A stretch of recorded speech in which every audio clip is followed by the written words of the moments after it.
With all that's going on around the world, we're supposed to just relax? Next on That's Not My God.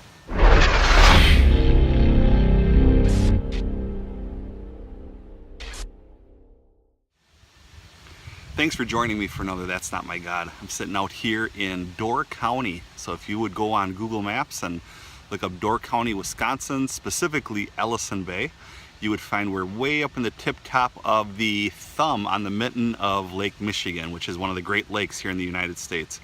And you see my car behind me and the cabin that we were renting. We're going to be going home tomorrow, but we've been up here all week.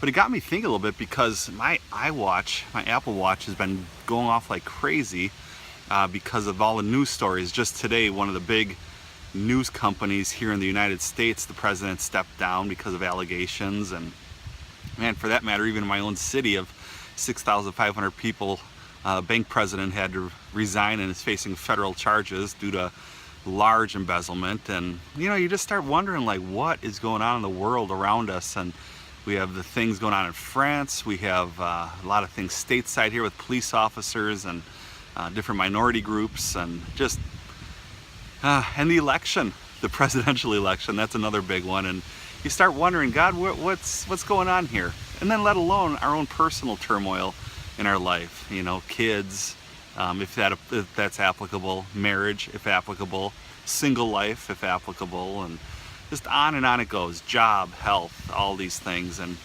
you know, we read one of the greatest prayers in the Bible is the Lord's Prayer. You know, our Father which art in heaven, hallowed be thy name. You know how it goes.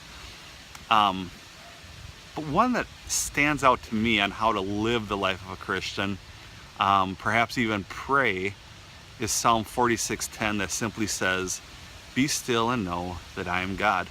You know, that's one of the toughest things. It really goes hand in hand with all the verse in the New Testament that says, "Don't worry about tomorrow, for each day has enough trouble of its own," and you know, all of those scriptures. Look at the flowers of the field, how well they're taken care of. How much more will we be taken care of? And yet we panic, yet we worry. And I know for me, when I get out camping up here in Door County, happens once a year, twice at best. Otherwise it's local.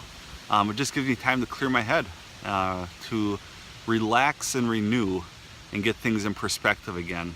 You know, my brother, I have an older brother by a couple of years, and I'm 42, so he's 44, going on 45. And he always says, you know, if it doesn't affect your birth date, don't worry about it. And I think that's a big part. And so Psalms 46:10, "Be still and know that I'm God." Yeah, that actually works. That actually makes a whole lot of sense, because I can't worry about the presidential race in the United States. I can't worry about terrorism all the time. I can pray for it, and I can pray for those that are involved, and pray for our leadership. I can pray for my own personal situations.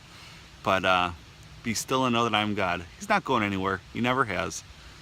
And whatever you're dealing with, whatever this world's dealing with, whatever issues you might be dealing with right now, I think God's just saying, you know what, be still and know that I am God. Thanks for watching.